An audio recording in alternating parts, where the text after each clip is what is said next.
Hey, Professor Cat here, Dr. K, back again for chapter 6, which looks at victims and the police.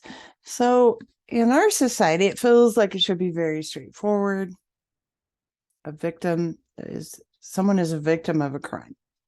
They call, the police shows up quickly, handles the situation, believes the victim, and the victim receives justice in some form, whether it's financial compensation, return of something that was stolen, having medical bills paid for, stuff like that. However, that doesn't always happen that way. The newspaper, the media online is full of stories about victims that were not handled properly for various reasons. So I'm not blaming the police, so we're going to get there. For various reasons, maybe their situation wasn't handled properly. Perhaps the police department didn't quite believe them, or there was some other extenuating circumstance that caused the victim to not receive the justice that they felt that they deserved. I have seen this from both sides, both as a victim of crime and from working with police departments. When I worked in advocacy, we had several officers that I worked with on a very frequent basis. There were other officers I never worked with. Conversely, we also had donors who were more than willing to contribute when it came to needs such as shelter, food, clothing, anything like that. During my tenure there, we actually we remodeled a huge house into a domestic violence shelter.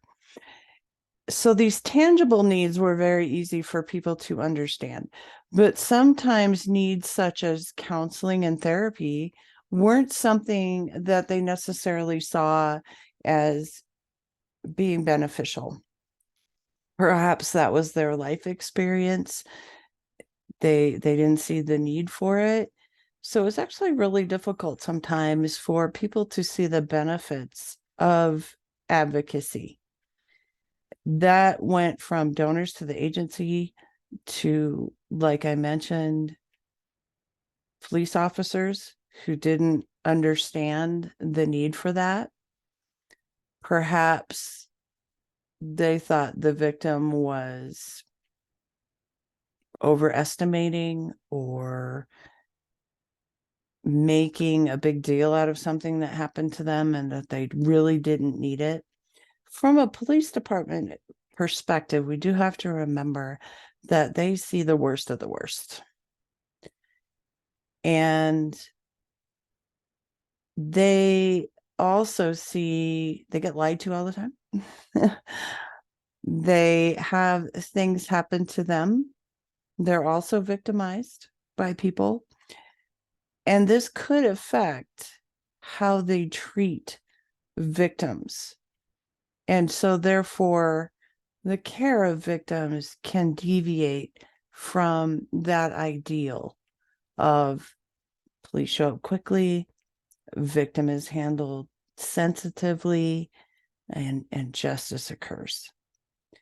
That's our ideal that we're shooting for. And like I mentioned earlier, unfortunately, sometimes that doesn't happen. I hope you find this chapter fascinating and interesting. There's a lot of gray area here, which I would love to chat about with all of you about what constitutes appropriate victim handling by police departments and what steps they might be able to take to determine if a victim is being truthful and if their reactions are within the realm of expected.